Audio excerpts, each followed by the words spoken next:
시청자 여러분 안녕하십니까. 이슈토크 방입니다. 민선 9기가 출범한 지 한 달이 지났습니다. 새로운 도정이 첫 조직 개편과 추가 경정 예산안을 내놓으며 본격적인 정책 추진에 나섰지만 풀어야 할 과제도 적지 않습니다. KCTV 이슈토크방은 제주도의회 상임위원회별로 안건을 짚어보는 연속 기획을 마련했습니다. 오늘 첫 순서로 행정자치위원회 소속 두 분 모시고 주요 현안 진단해 보겠습니다.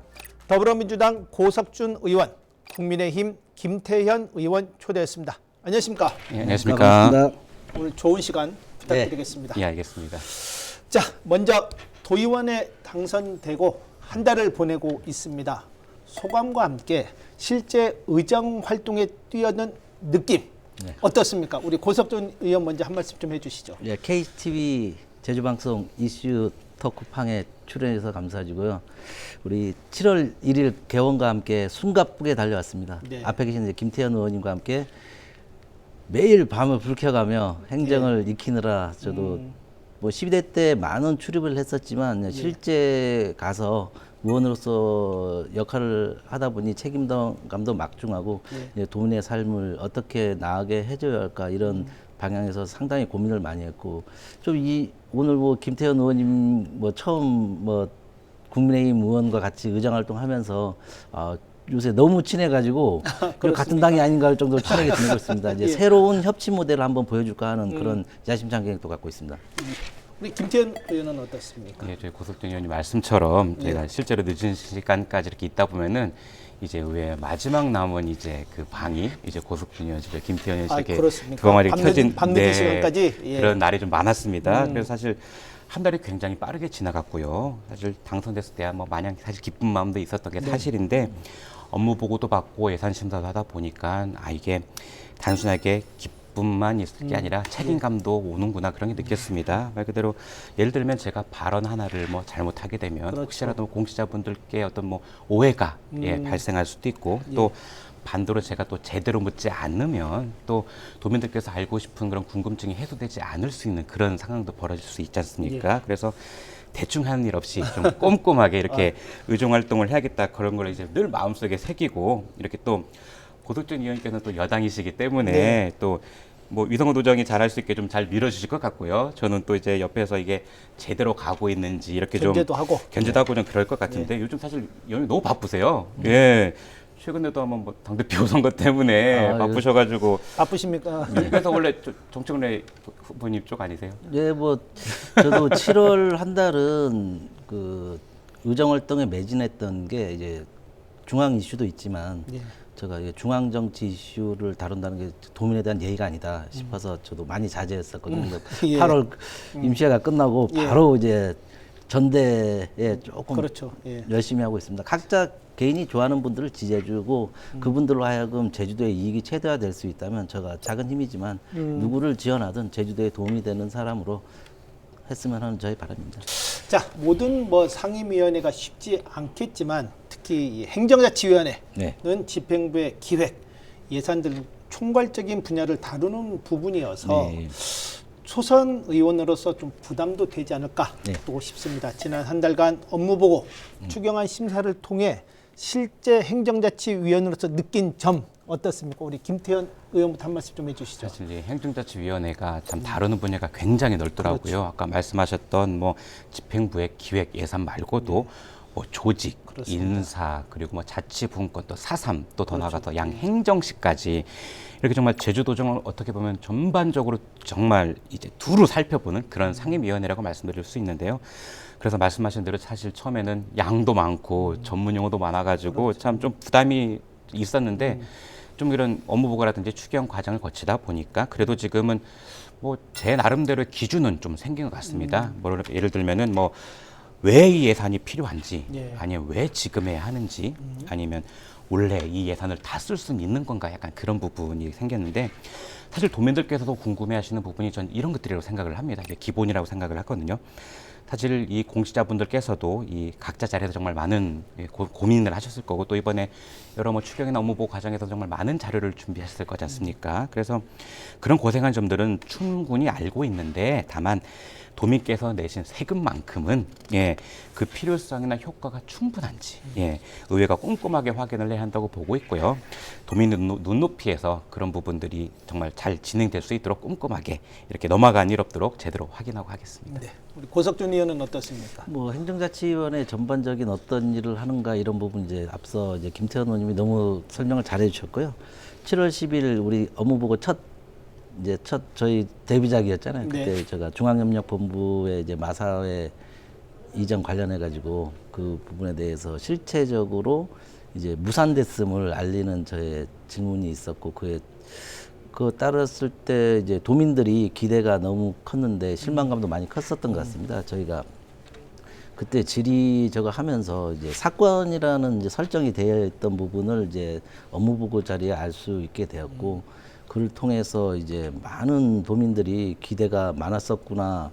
제가 뭐 업무보고 이후에도 이제 중앙협력본부가 이렇게 도민의 관심을 받았던 적이 있었는가 할 정도로 그러한 모순이 있었지만 참으로 안타깝습니다. 뭐 그러한 부분을 이제 도의회에서 행정자치위원회에서 그 질의를 통해서 도민이 알게 됐던 부분은 상당히 저도 이제 고무적으로 생각하고요. 그리고 저는 예산에 있어서 이제 예산 이제 증액이다 감액이다 이런 부분보다는 그 추경 재원 이제 민생경제 살리기 3천억 추경이라고 했지 않습니까? 그 3천억 재원이 어떻게 마련되었는가 뭐 이 부분에서 제가 집중적으로 질의했고요. 그 부분에 대해서는 이제 실질적인 증가보다는 이제 보조금 반납 수입 이렇게 많아가지고 이제 그런 부분을 이제 도민들께 저희 SNS인 고석준 TV야 저 페이스북을 통해 상세하게 설명했습니다. 너무 복잡한 내용이어서 저도 이제 뭐 숫자로 설명해야 되고 해서 이제 말로 풀기에는 이제 너무 복잡하더라고요. 용어도 생소하고 그렇죠. 그 과정에서 통합안정화기금에 이제 기금이 고갈되고 있다는 사실을 465억 원으로 고갈이 돼 있더라고요. 그런 부분을 상기시켰던 부분이 가장 보람됐다고 생각하고 있습니다. 네. 이번에 뭐 첫 업무 보고를 받았습니다. 첫 업무 보고를 통해 본 민선 9기 첫 인상 어땠는지 궁금합니다. 혹자는 민선 9기에 대한 민선 9기만의 색깔이 잘 드러나지 않는다라는 좀 지적도 있었는데 우리 고석준 의원은 어떻습니까? 첫 시작이니만큼 집행부와 초선 의원들이 서로 탐색하는 과정이었고 집행부와 특히 집행부와 이제 초선 의원들과의 관계 설정 그리고 민선 9기는 색깔은 있습니다. AX 대전환이라는 미래 청사진을 갖고 있고 그렇지만 안타깝게도 민선 8기에 있었던 실책이 민선 9기를 발목 잡지 않나 뭐 그런 생각을 하고 있습니다. 그렇지만 그 또한 12대 때 뭐 제가 있지는 않았지만은 의회 책임도 분명히 있고 해서 13대 때는 뭐 견제 기능이 소홀했다 이런 말씀이 많았잖아요. 제가 행정자치위에 돌아보니까 김태현 의원님이 계셔서 견제는 확실히 될 것 같다. 제가 이제 수비를 많이 해야 제가 원래 견제하러 들어왔는데 제가 견제가 아니고 이제 수비를 좀 잘해야겠다. 김태현은 어떻습니까? 사실 아까 고석준 의원님께서 민선 8기의 실책이 발목을 잡고 있다는 표현을 정말 솔직하게 말씀해 주셨다고 생각을 하는데 근데 이제 그런 상황이라면 무엇이 잘못됐고 무엇을 바꿀 것인가 사실 뭐 여당에서 그거를 좀 도민께 좀 충분한 설명을 해주셔야 한다라고 좀 생각을 하고 있습니다. 저는 새 도정의 첫인상을 한마디로 하면은 속도 우선이다. 약간 그렇게 말씀드릴 수 있겠고요. 취임 직후에 조직 개편이 있었고 또 바로 추경을 편성하셨죠. 그러니까는 빨리 일하려고 하는 어떤 그 의지는 제가 존중을 사실 하겠습니다. 그런데 도정의 철학이라는 건 제 개인적으로는 어떤 조직표나 또 구호보다도 인사에서 분명히 드러난다고 생각을 하거든요. 그런 방향에서 사실 말씀 안 드릴 수가 없는 게 지금 직전 도의회 의장께서 지금 퇴임하신 지 한 달 만에 제주시장 후보자로 지금 지명되신 그 상황을 그냥 넘어갈 순 없다. 그렇게 좀 보고 있거든요. 저는 지금 이상봉 후보자, 그러니까 사실 이 후보자 호칭으로 부르고 싶지가 않아요, 사실은. 불과 한 달 전까지 저희 의회를 대표하셨던 분이시지 않습니까? 또 저는 후보자보다는 전 의장님이라고 부르는 게 더 자연스럽고요, 사실. 그래서 참 한편으로도 착잡한 마음도 드는 것도 사실입니다. 이상봉 전 의장님의 그런 뭐 성품이나 능력을 부정하는 게 절대 아닙니다. 집행부를 견제했던 저희 의회 수장 이렇게 책임자로 이동한 게 과연 저희 의회 독립성이나 견제, 균형 이런 원리에 적절한지는 반드시 짚고 넘어가야 된다 이렇게 생각을 한 부분이고요. 이게 지금 직전 이장, 그러니까 전 이제 도지사 선거개표 총괄선대 본부장 그리고 퇴임 한 달, 지금 이런 키워드들이 지금 한 번에 겹친 거지 않습니까? 그러니까 법적으로 가능한 거랑 정치적으로 적절한 거랑은 그건 또 다르다고 생각을 합니다. 그래서 또 이게 위성문 지사께서도 선거 과정에서 줄 세우기 정치 타파하겠다. 예, 그리고 뭐 탕평과 전문성 중심으로 이렇게 인사하겠다. 수차례 말씀하시지 않습니까? 그러니까 지사께서도 이제 사실 이성봉 전 이장님의 12년 그런 의정 경력 그리고 뭐 현장 소통 능력 그런 거 지명이로 말씀하셨어요. 근데 그 설명은 개인의 능력에 관련한 것이고 지금 제기되고 있는 그런 의회 독립성의 문제 그리고 아까 말씀드린 뭐 선거 캠프 총괄선대 본부장을 맡았던 점이나 퇴임 한 달 만에 지명 이런 그 정치적 우려에 대한 답은 아니다. 예, 그렇게 생각을 합니다. 그래서 줄세기 정치를 타파하겠다. 탕평과 전문성 인사를 하겠다. 이 약속에 이번 지명이 어떻게 부합한지는 전 여전히 납득하기가 어렵고요. 그래서 저는 이 인사의 최종 책임은 지명권자인 위성군 지사에게 있다고 일단 말씀드리고 싶고요. 아까 색깔 말씀하셨는데 민선국이가 인사 원칙을 어떻게 보여주느냐 이것이 도정의 첫 색깔을 결정할 것이라고 봅니다. 예. 제주시장 지명자에 대해 좀 문제를 제기해 주셨는데 그래도 우리 고석준 의원께서 이에 대한 좀 뭐 반론 내지는 그 조직 집행 부분은 연계에서 이제 저희도 민주당도 이제 민주적 정당이기 때문에 그와 관련해서 임명 하루 전날 뭐 의원님들끼리 모여서 어떻게 해야 되느냐 이제 얘기는 나눴습니다. 얘기를 나눴고 예. 어쨌든 이제 당의 조직이라는 것은 원내라는 것은 하나된 목소리가 나와야 되지 않겠습니까? 이제 사적으로 뭐 개별 의원님들의 의견을 들으면 좀 부적절하다 이런 말이 많았지만 이제 당론을 결정하는 과정에 있어서는 합의된 도출이 나와야 됩니다. 예. 그런 부분에 있어서 합의된 도출은 나오지 않았기 때문에 이제 논의하는 단계에서 끝났지만 이제 모 언론사에서 이제 그런 일이 있었다 한 기사가 나가고 해서 이제 도민사에서도 우리 민주당 의원님들께서도 사안의 심각성에 대해서는 인지하고 있다.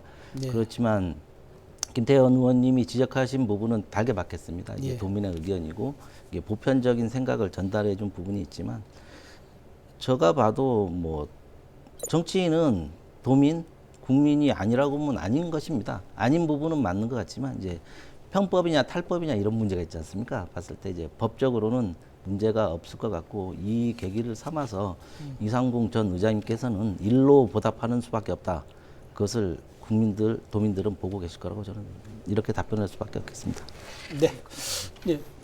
한번 또 뭐 네. 그러면 그거에 대한 네. 검증을 네. 예, 어떻게 할 것인가 그런 부분이 남아있잖아요. 어떻게 그 생각하시는지. 검증은 이제 인사청문회 제도라는 게 있잖아요. 거기서 예. 그러니까 사실 인사청문회 말씀을 하시는데 저는 이렇게 무책임한 단어가 없다고 생각합니다. 예, 저는 인사청문회에서 당연히 능력이나 어떤 그 도덕성은 검증해야 되고요, 당연히. 근데 저는 아무리 그 지명권자 설명이 있었다고 한들 왜 하필 직전 이정이고, 예, 그리고 왜 퇴임 한 달 만이었는지 이런 거에 대한 답은 여전히 부족하다고 생각을 하는 거거든요. 그래서 이 인사의 정치적인 어떤 적절성까지 지금 인사청문회에 맡겨버리고 지금 사실 이 도지사가 책임에서 좀 뒤로 좀 한 발 물러낼 생각을 하거든요. 전 이것처럼 너무 무책임한 게 없다. 전 좀 그 말씀을 드리고 싶습니다. 저는 뭐 김태현 의원님께서 이러한 공격이 올 것 같아가지고 저 나름대로의 이제 이거 저 개인 사견임을 전제해서 말씀드리겠습니다. 이러한 일이 이제 없었기 때문에 도민사회나 이제 정치권에서 이제 촉각을 곤두세우는 건데요. 저 개인적인 생각으로는 이런 일이 벌어질 바에는 아예 런닝메이트제로 하는 게 대안이 아닐까 그런 생각을 하고 있습니다. 양 기자님도 정치를 많이 보셨잖아요. 네. 처음부터 런닝메이트로 해서 우리 김태현 의원님께서 지적해 주신 선거 때 뭐 지원하고 뭐하고 하면서 했던 분이 왜 가냐 그런 말을 불식시키기 위해서라도 이제 우리 행정시장 책임제라는 말도 있는데 그보다 아예 런닝메이트로 해서 갔으면 이러한 일들은 벌어지지 않을 거라 그런 개인적인 생각을 하고 있습니다. 자, 그럼 지금부터 행정자치위원회 현안 업무에 대한 토론을 좀 이어가 보도록 하겠습니다. 민선 9기가 출범하자마자 조직 개편을 추진했습니다. 그런데 행정자치위원회에서 내용을 대폭 수정했습니다. 조직을 새롭게 갖추고 민선 9기를 출발하려는데 일종의 제동을 건 거 아니냐. 그래도 좀 시작인데 좀 지나친 것 아니냐라는 좀 지적도 있습니다. 이 부분에 대해서 우리 김태현 의원은 어떤 생각이십니까? 예, 이거는 저는 분명 말씀드리지만 예. 제동이 아니라 예. 최소한의 안전장치를 마련한 거다. 그렇게 말씀드리고 싶습니다. 사실은 이제 새로운 도정이 출범하고 나서 그 도지사께서 자기 철학을 발영해서 뭐 조직 개편을 하는 건 좀 솔직히 당연하다고 생각을 합니다. 하지만 뭐 제가 업무 보고 때도 말씀드린 거긴 하지만 입법 예고 기간도 너무 짧았고요. 짧긴 또 했죠. 예. 조직 진단도 충분하지 않았다고 제가 판단을 하고 있습니다. 또 이 결과적으로 의회도 조직 개편 전체를 부결한 게 아닙니다. 그렇죠. 예. 예. 큰 틀은 인정하지만 업무가 중복되거나 아니면 만드는데 뭔가 충분한 검토가 부족하지 않았나 이렇게 생각한 그런 부서는 조정을 한 거거든요.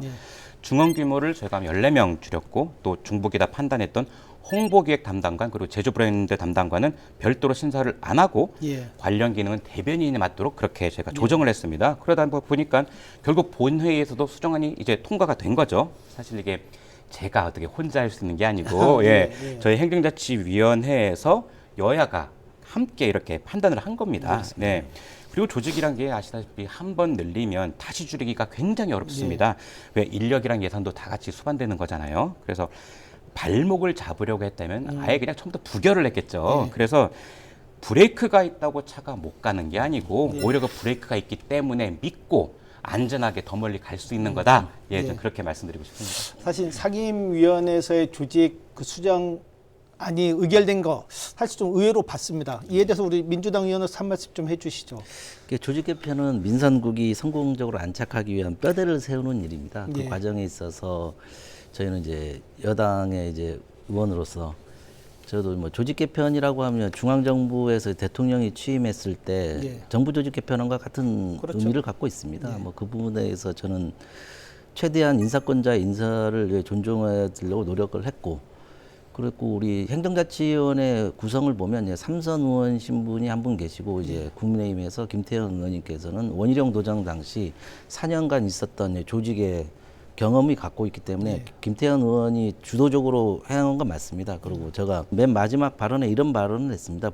그 업무 보고 때 인원을 늘리는 거는 좋지만은 양 행정시가 아무도 없더라고요. 그렇게 하면 도청 중심으로 좀 그렇게 이루어졌죠. 되면은 이제 실질적인 뭐 우리가 중앙정부의 지방분권이라는 얘기를 많이 하면서 우리의 내부에서도 그런 일이 벌어진다. 뭐 그런 지적은 했었고요. 뭐 우리 양성영 부장님도 정서법이라고 알고 있잖아요. 정서법이라고 하면은 이제 실질적인 법률을 얘기하는 게 아니고 도민들이 우리 선출직 공직자인 김태현 의원님과 저를 바라보는 시각, 공직자를 바라보는 시각은 일을 잘하고 도민에게 이익이 된다면 100명을 증언해서 세금을 쓴다 한들 크게 나무라지 않습니다. 그렇지만 지금의 인원도 많다고 생각하고 그분에선 도민이나 국민의 영린을 건드리는 일이라고 생각합니다. 그리고 경직성 경비가 증가하는 부분도 있고요.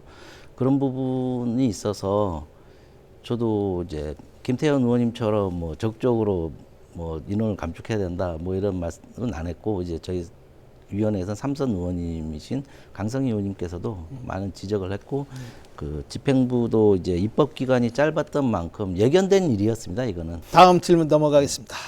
엊그제 첫 추가 경정 예산안이 편성돼 도의회를 통과했습니다. 민생 회복에 방점을 찍었다고는 하지만 가용 재원이 부족해서 많은 한계를 보였습니다. 뭐 이번 추경도 추경이지만 이제 곧 있을 내년 본 예산 편성 작업 역시 만만치 않을 것으로 보입니다.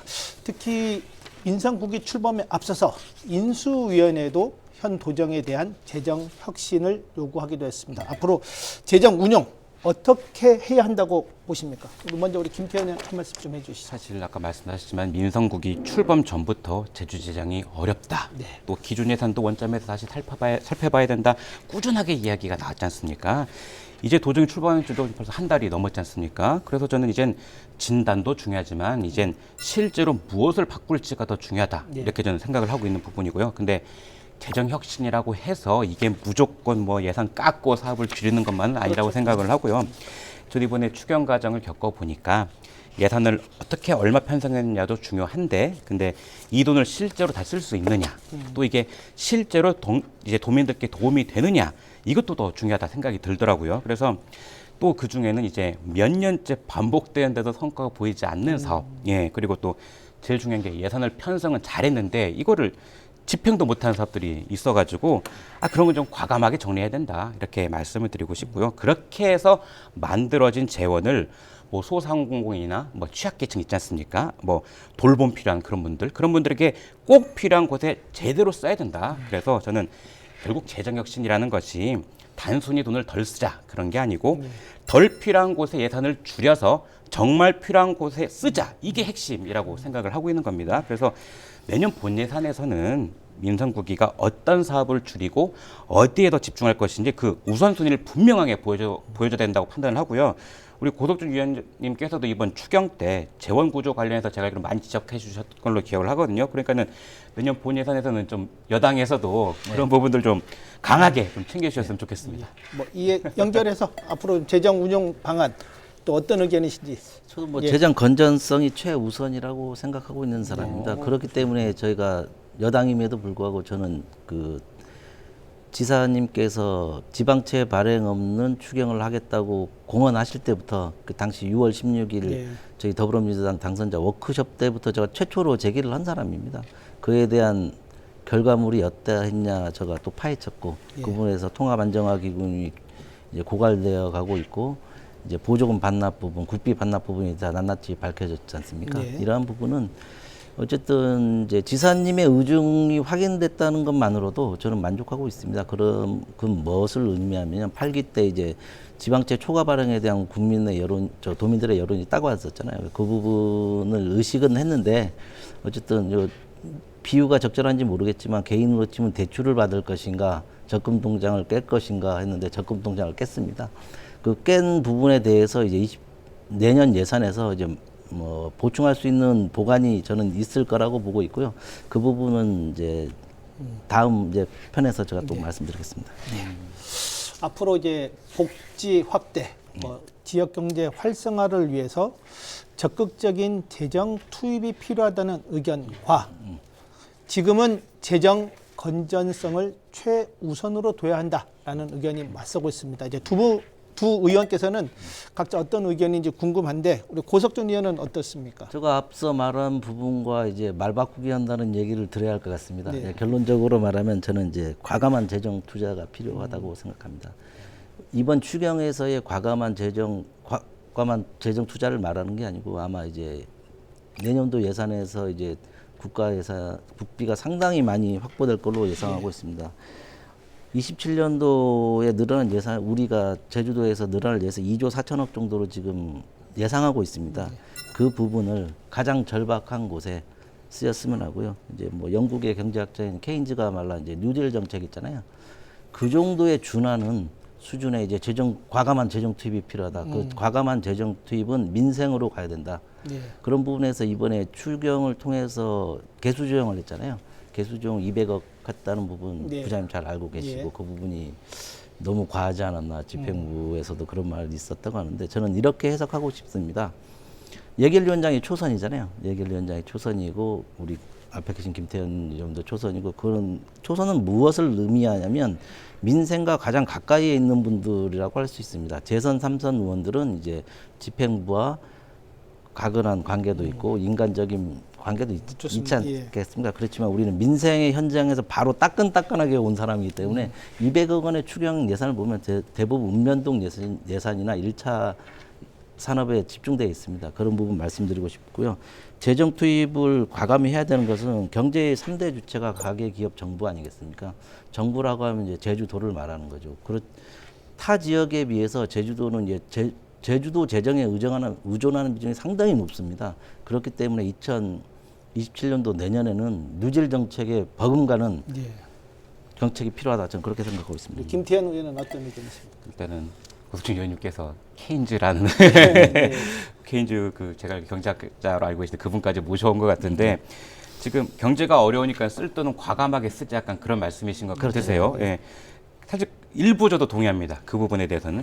사실 소상공인이나 취약계층처럼 지금 당장 어려움을 겪고 계신 분들께는 재정이 어렵다고 해서 그 필요한 지원까지 줄이는 건 사실 또 아니라고 보긴 하거든요. 그런데 뭐 크게 봤을 때 저는 결국 적극 재정, 재정 건전성 이렇게 봤을 때 꼭 반대되는 말은 또 아니라고 보는 그런 주의입니다. 그러니까는 돈이 충분하지 않기 때문에 그거를 어디에 쓰고 또 어디에는 줄일지 약간 그걸 좀 더 정확하게 가리자. 그런 말씀 드리고 싶은 거고요. 다만 반복되는 연구 용역이라던가 아니면 홍보 사업이나 아니면 이런 행사들이 있거든요. 근데 이게 경제가 어려우니까 일단 예산 먼저 투입하자. 전 이건 아니다. 그 말씀 드리고 있는 거고 쓸 곳에는 과감하게 쓰고 또 이제 줄일 곳에는 과감하게 줄이는 게 맞다고 보는 편이고요. 네.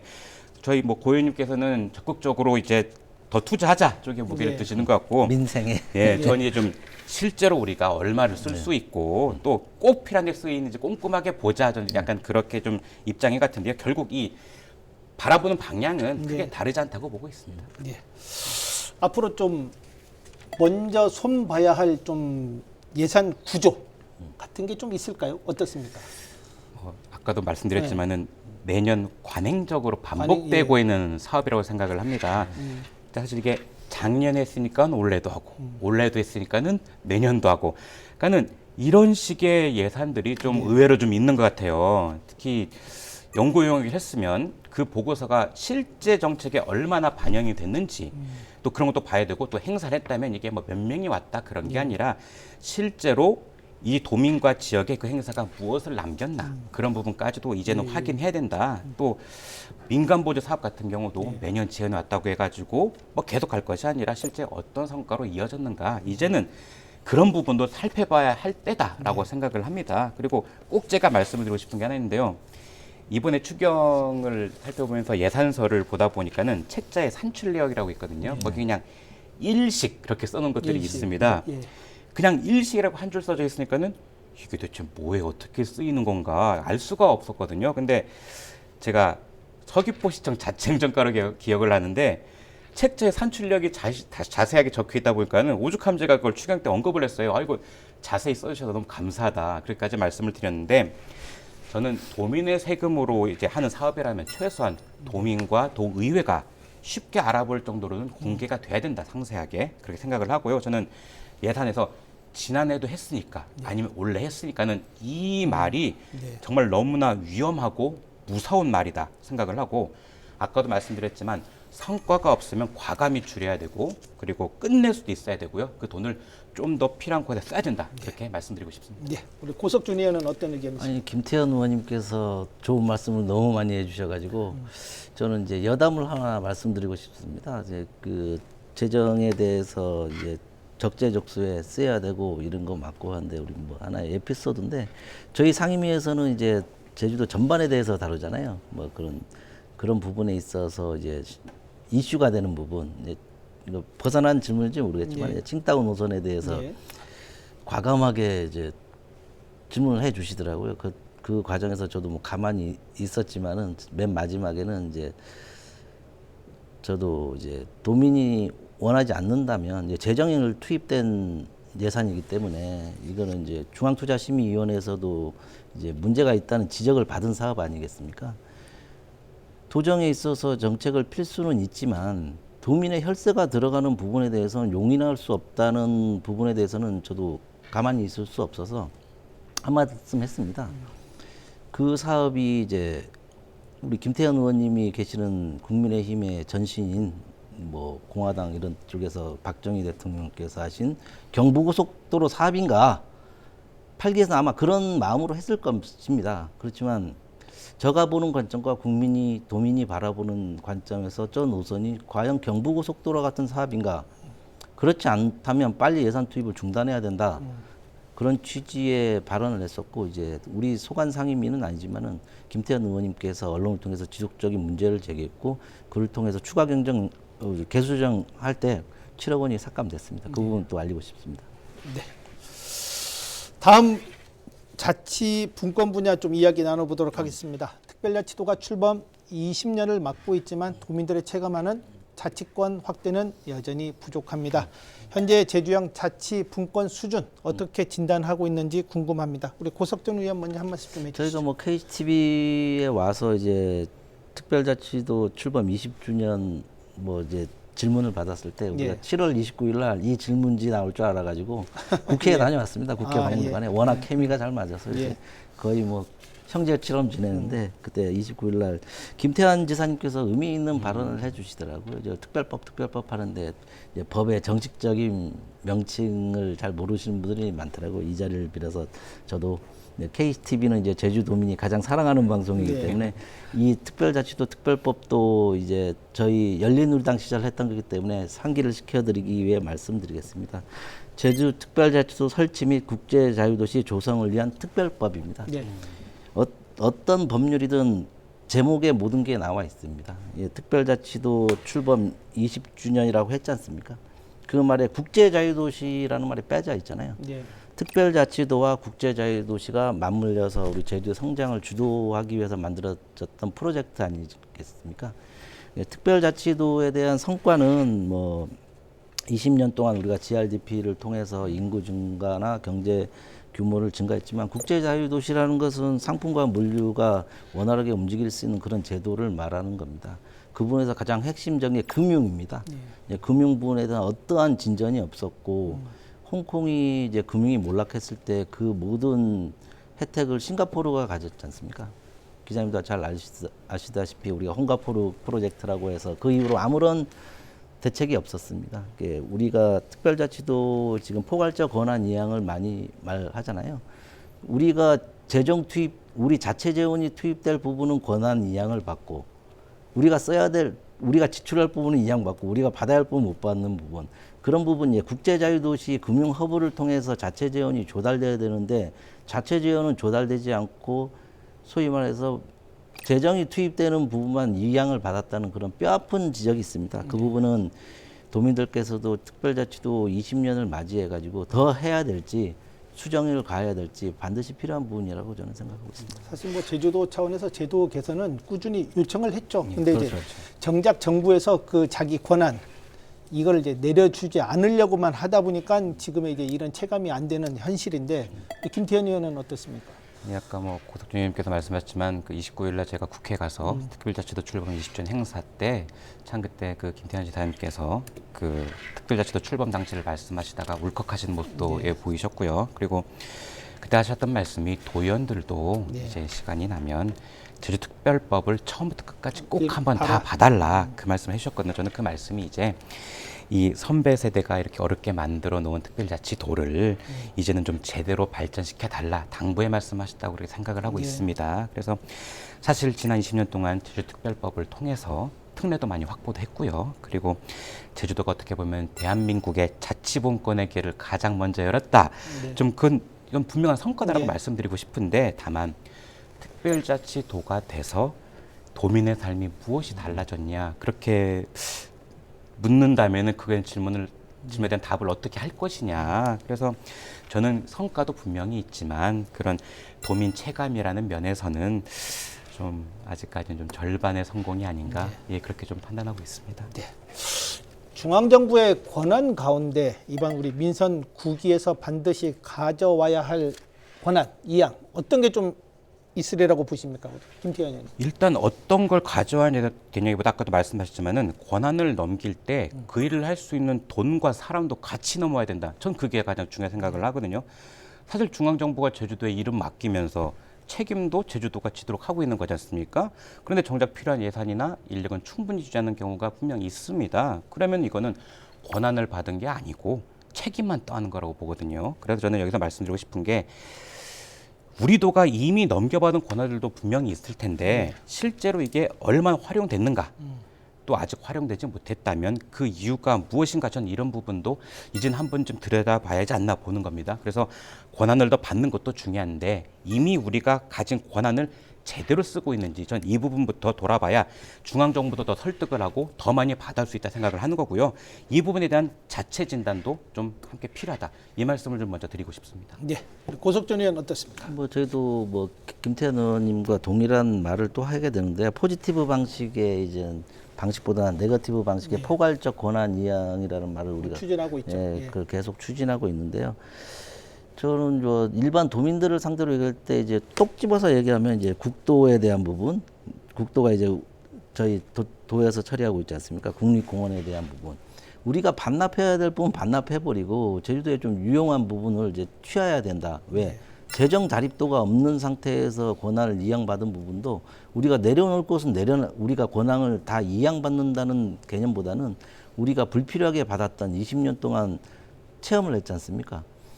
한라산 국립공원 관리 문제라든가 국도 관계라든가 이게 아무런 의미가 없는 거지 않습니까? 재정이 확보되지 않은 그런 우리가 취할 거와 버릴 것을 구분하는 그런 권한 이양이 됐으면 합니다. 다음 현안입니다. 행정체제 개편은 민선 8개 최대 현안이었지만 중단이 됐습니다. 민선 9기에서는 어떤 방향으로 풀어나가야 한다고 보십니까? 저도 업무보고 자리에서 자치행정국장께 얘기했습니다. 지금 행정시장 책임제에 대해서 2년 동안 그 결과를 보고 성과를 보고 추진하겠다. 저는 그 자리에서 얘기했습니다. 예. 아니 오영훈 지사님 할 때도 이제 그때 당시 강력한 이제 지지율을 바탕으로 해도 안 되는데 예. 할 거면 지금 해야 된다. 63.11%의 어마어마한 지지율을 받고 그 동력으로 추진해도 될지 말지 모르는 것을 책임 시장을 해놓고 그 경과를 보고 하겠다. 이건 물리적으로 도저히 가능하지 않는 일이다. 예.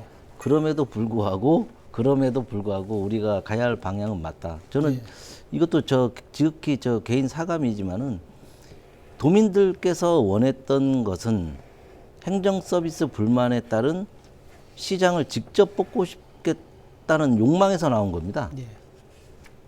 그 욕망의 결과물이 이제 도민께서 원한 거는 제주시장, 서귀포시장을 뽑고 싶어 했지 동제주, 서제주, 서귀포 세 개로 나눈 건 아니 없었습니다. 저는 그 용역의 결과물이 도민의 뜻을 대신할 수 없다. 거기서부터 어긋났다고 보고 있습니다. 저 생각으로는. 뭐 그렇게 말씀드리고 싶습니다. 네. 우리 김태현 의원은 어떻습니까? 일단 저는 전임 도정에서 예. 행정체제 개편이 왜 중단됐는지부터 도민께 분명하게 설명을 해야 된다고 생각을 합니다. 사실 행정체제 개편에 상당한 시간과 예산이 투입되지 않습니까? 그렇죠. 그리고 공론화 과정을 거쳤음에도 불구하고 결국 주민투표까지는 가지도 못했습니다. 반성하셔야죠. 제1호 공약이었지 않습니까? 기본적으로 또 이게 도민의 공감대를 충분히 모으지 못한 이유도 함께 살펴봐야 할 거라고 그렇게 말씀드리고 싶습니다. 근데 이제 그런 과정도 없이 또다시를 추진하고 논의를 시작하면 결국 도민들 입장에서는 피로감만 엄청나게 쌓일 거다 그렇게 생각을 하고요. 또 위성훈 지사께서도 행정시장 책임제를 운영하겠다고 말씀하고 계시지 않습니까? 근데 도청이 결정권과 예산은 계속 갖고 있으면서 행정시장한테 책임만 져라 이렇게 한다면은 전 제대로 된 책임제가 될 수 없다고 생각을 하고 있습니다. 그래서 먼저 현재 행정시 지금 체제에서 도민들이 불편을 얼마나 줄일 수 있는지 그건 먼저 좀 제대로 해보고 또 그 결과를 바탕으로 해서 그 다음 방향을 판단해야 한다. 그렇게 말씀드리고 싶습니다. 네. 원초적으로 기초자치단체 부활 필요하다고 보십니까? 다른 대안을 찾아야 한다고 보십니까? 저는 일단 지금 논의되고 있는 기초자치단체 부활에는 반대합니다. 반대. 예, 반대합니다. 물론 지금 도지사에게 권한이 지나치게 집중돼 있는 것도 맞고요. 또 아까 위원님께서 말씀하셨지만은 어떻게 보면 이 시장을 이제 도민이 손으로 뽑고 싶다, 예. 뽑아야 한다 그런 의견이 있다는 것도 잘 알고 있거든요. 근데 그거와는 별개로 기초자치단체가 부활했다고 해서 예. 자치가 저절로 확대되고 행정이 더 잘 돌아가는가 이건 또 엄격하게 따져봐야 되는 문제다라고 생각을 하고 있습니다. 그래서 기초자치단체가 부활하게 되면은 우선 예. 새로운 선출직 또 행정조직이 생기지 않습니까? 예. 그러면 당연히 인력과 그다음 그에 수반되는 운영 비용도 늘어날 수밖에 없습니다.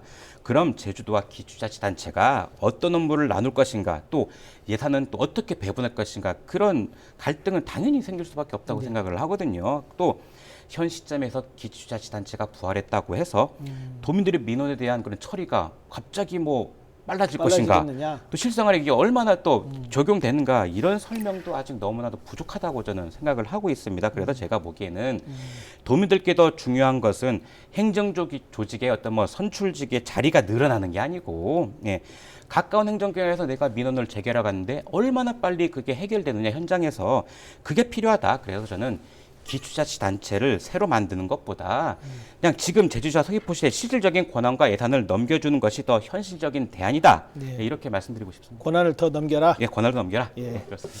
우리 고석준 의원은 어떻습니까? 결론부터 말씀드리면 기초자치단체 부활은 과거로 회귀하는 것이 아니라 예. 그 도민의 삶을 조금이라도 윤택하게 하기 위한 그런 방법론이라고 저는 생각하는데요. 뭐 저는 항상 저도 당인으로서 저의 개인적인 발언을 또 해야겠습니다. 그것은 무엇이냐면 행정체제를 개편한다는 것은 비용이 수반되는 문제입니다. 그러한 부분에서 도민이 용납하지 않을 것 같고 어떠한 일에 있어서 대규모 프로젝트를 한다는 것은 이제 경기와 되게 민감하게 연결돼 있습니다. 경기가 좋고 화랑이고 세수입이 풍부했을 때는 청사 이전도 하고 우리가 만약 행정체제를 개편한다면 청사 이전과 비롯해서 부대 비용이 수천억 들어갈 거 아닙니까? 경기가 좋고 세수입이 많을 때는 아무런 문제가 안 되겠지만 지금은 때는 아니다. 예. 때를 기다려야 된다. 특별자치도가 출범하면서 우리가 기초가 없어졌잖아요. 그럼 행정체제 단일화를 통해서 업무 효율을 높이겠다는 측면에서 이제 특별자치도의 전제 조건인 것처럼 해서 우리가 혁신한 점진하면서 우리가 선택한 길 아닙니까? 예. 그에 따른 평가가 20년이 지나서 이제 잘못된 부분이 이제 노출되고 있죠. 그렇지만 그에 따른 회기를 한다면 그에 따른 재원이 따르기 때문에 그 부분 또한 간과할 수 없습니다. 그러한 거대 담론보다는 지금은 미루고 우리가 그에 따른 비용이 들지 않는다면 해야 된다고 봅니다. 그에 따른 비용을 도민들이 용납할까? 제가 비용은 뭐 안 될 수는 없을 것 같고 많은 예. 비용이 들죠. 예. 뭐 그렇게 해서 제가 서두에 말씀했던 그 런닝메이트라는 저 나름대로의 대안이 그러면 런닝메이트다. 제가 그 말씀드리겠습니다. 제가 서두에 말씀드린 게 여기에 나온 거예요. 런닝메이트제를 통해서 조금은 해소될 수 있는 부분이 뭐냐면 런닝메이트라는 건 4년을 간다는 얘기입니다. 4년을 같이 가게 됐다 보면 이제 책임 행정도 구현될 것이며 일정 부분 이제 견제가 됩니다. 또 이번에 이상봉 의장님 이제 임명과 관련해서도 이제 불확실성이 문제였던 겁니다. 이상봉 의장님이 시장 될 거라는 것은 이제 우리 김태현 의원님이나 우리 양상현 부장님이나 이제 오피니언들은 좀 알지 모르겠지만 일반 도민들은 너무 깜짝 놀란 일 아니겠습니까? 그것을 없애기 위해서라도 런닝메이트제라도 우리가 현재 시점에서 무엇을 할 수 있느냐를 찾아야지 거대 담론을 갖고 논박을 하면 시간만 간다고 저는 그렇게 생각하고 있습니다. 그거에 대한 대안이 저 개인적 사견이라고 했습니다. 또 내일 신문에 나오면 큰일 납니다. 네. 행정체제 개편 관련해서 뭐 특별히 더 하실 얘기 있으십니까? 아니면 뭐 4.3으로 넘어가고 예. 아까 결론적으로 중복되는 예. 말인데요. 사실은 이 전임 도정에서 이 논의가 왜 중단됐는지를 다시 한번 이제 정리할 건 정리해야 된다. 그리고 이제 현 도정이 추진하는 행정시장 이제 책임제도 그 결과를 지켜보고 나서 도민들께 제대로 설명을 해서 그다음 이제 행정체제를 보완할지 아니면 다른 방식의 논의를 또 이어갈지 최소한 그 방향만큼은 우리가 좀 이제 좀 지켜보자 그렇게 말씀드리고 싶습니다. 네, 고맙습니다. 자, 마지막으로 우리 4.3 분야 조금 짚어보도록 하겠습니다. 4.3의 완전한 해결을 위해 앞으로 해결해야 할 과제 어떤 것들이 있다고 보십니까? 우리 김태현 의원. 사실 4.3이란 게 어떤 보수나 진보 입장에서 볼 문제가 아니라 네. 제주 도민과 유족의 입장에서 바라봐야 한다 말씀을 드리고 싶습니다. 그동안 사실 진상규명이라든지 명예회복 보상까지 참 많은 진전이 있었던 건 사실이지 않습니까? 네, 하지만 아직도 가족이 어디에서 어떻게 희생됐는지 모르는 분들이 계시고 또 아직도 유해를 찾지를 못했거나 또 유해를 찾고도 신원이 아직 확인되지 않다 보니까 이제 또 실제 가족인데도 가족 관계도 정리되어 있지 않아서 이게 여러 가지 그런 오랜 세월 어려움을 겪고 계신 분들이 많은 것도 제가 알고 있습니다. 그래서 저는 또 이게 무엇보다도 4.3을 직접 겪으셨던 그런 생존자분들 그리고 유족분들이 지금 점점 고령화되고 가고 계시잖아요. 그래서 한 분의 억울함이라도 좀 더 풀어드리고 그리고 좀 한 가족이라도 좀 더 정상적으로 좀 제자리를 찾을 수 있도록 하는 그런 구체적인 일들이 이제 하나하나씩 좀 마무리돼야 4.3의 완전한 해결에 더 가까워지는 거다 그렇게 말씀드리고 싶습니다. 네, 고석준 의원. 그 현재 진행 중인 보상금 지급과 희생자 명예회복은 역사적 정의를 바로 세우는 초석입니다. 그리고 정부 차원에서 추가 진상 규명과 관련해서 차질 없이 이루어질 수 있도록 우리 행정자치위원회 김태현 의원님과 저도 노력을 할 것이고요. 뭐 추가적으로 이 자리에 방송에 나왔으면 저 자랑을 한다면 이번에 이제 첫 추경을 했잖아요. 우리 초선 의원으로서 네. 4.3에 대해서 4.3 예산을 제가 좀 투입을 했습니다. 그런 작은 부분, 소소한 부분이라도 4.3 유족들의 마음을 어루만질 수 있는 그런 방향으로 정책을 펴낼 예정입니다. 현재 정부에서 진행하고 있는 추가 진상 규명이나 희생자 명예 회복은 어떻게 보십니까? 잘 진행되고 있다고 보십니까? 일단은 뭐 계속 진행된 걸 좀 더 저희가 그만큼 유심히 지켜봐야 된다 그렇게 말씀드리고 싶고요. 사실 이 추가 진상 규명이라는 게 네. 아직 밝혀지지 않은 사실에 대해서 확인하고 그렇죠. 기록하는 그런 일이잖아요. 그런 만큼 신속한 것도 중요하지만 그만큼 더 정확하고 책임 있게 진행돼야 된다 말씀드리고 싶고요. 또 유족분들의 그런 증언이라든지 축적된 자료 같은 것도 그 과정에서 충분히 살피고 또 새롭게 확인된 사실들도 빠짐없이 분명 기록이 돼야 될 거라고 이렇게 말씀드리고 싶습니다. 또 이제 그에 수반돼서 정부도 이 진행 상황이나 또 앞으로 계획 같은 걸 유족과 우리 제주 도민들께 제대로 설명을 해야 될 거라고 그렇게 말씀드리고 싶고요. 또 명예회복 부분도 말씀하셨는데 이게 어떤 제도를 만들었다는 데서 끝날 게 아니고 뭐 보상, 재심, 뭐 가족관계 정리, 유야발굴 많은 단계들이 있지 않습니까? 아까도 말씀드렸지만 그런 과정들이 제대로 이어지는지를 확인해야 되고 사실 이런 과정들이 정권이나 어떤 정당에 상관없이 앞으로 흔들리지 않고 계속 지속적으로 이어져야 하는 게 가장 중요하다 이렇게 말씀드리고 싶습니다. 예. 물론 아쉬운 부분도 많지만 네. 저희 민주당은 4.3과는 뗄래야 뗄 수 없는 정당입니다. 김대중 대통령께서 문을 열어주셨고 그 문을 통해서 우리가 수십 년 동안 4.3에 관심을 가지면서 조금씩 진전해 오고 있습니다. 국민의힘도 이제 많은 전향적인 자세를 보이고 있고요. 또 김태현 의원님과 같은 깨어있는 분들이 많이 있어서 4.3 문제는 초당적으로 여야를 상관없이 더더욱 진전될 것으로 저는 생각하고 있고요. 아쉬운 부분도 많지만 이제 또 유족들이 복잡한 가족관계 정비라든지 고령화되는 유족들의 입체적인 지원 체계를 마련하는데 행정위에서도 아낌없는 지원을 하겠습니다. 오늘 순서 천천히 마무리하도록 하겠습니다. 이제 시작하는 행정자치위원으로서 도민들께 꼭 약속드리고 싶은 의정포부 있다면 한 말씀씩 부탁드리겠습니다. 김태현 의원 부탁드립니다. 예, 일단 어떤 의정 활동을 하면서 혹시나 어떤 문제를 확인하더라도 지적만 하는 게 아니라 대안까지 제시할 수 있도록 그렇게 하겠습니다. 또 특히나 우리 도민 여러분들의 권익이 달린 문제에서만큼은 절대 물러서지 않을 거고요. 무엇보다 처음 의회에 들어왔을 때 이 초심, 이 임기 끝날 때까지 절대로 잊지 않겠습니다. 우리 고석준 의원님께서 이제 위성군 지사께서 일 잘할 수 있게 이렇게 열심히 밀어주시면 저는 옆에서 이게 제대로 가고 있는지 예, 그렇게 좀 꼼꼼하게 살피도록 하겠습니다. 네. 역할은 달라도 목적지는 같아야 된다고 생각을 하고요. 정말 열심히 이종 활동해서 우리 도민 여러분들께 쓸모 있는 그런 도연이 되도록 하겠습니다.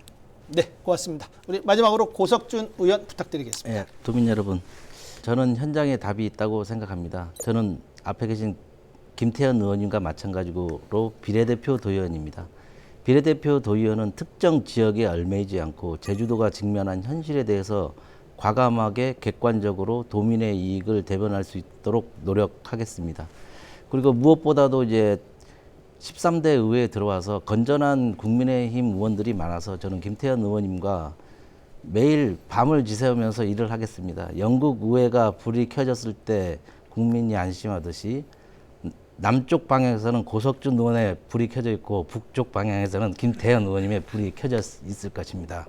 이를 통해서 국민들, 도민들이 안심하고 생활하고 저희는 의정활동을 통해서 보답하도록 이 자리를 통해 약속드리겠습니다. 정말 이런 말씀을 할 때마다 눈시울이 붉어집니다. 결과로 증명하겠습니다. 네, 오늘 귀한 시간 감사하고 앞으로 활발한 의정활동 응원하도록 하겠습니다. 감사합니다. 고맙습니다. 오늘 두 분과 함께 행정자치위원회 주요 현안을 살펴봤습니다. 오늘 토론이 도민 여러분께 제주 현안을 이해하는 데 조금이나마 도움이 됐기를 바라겠습니다. 시청해 주신 여러분 감사합니다.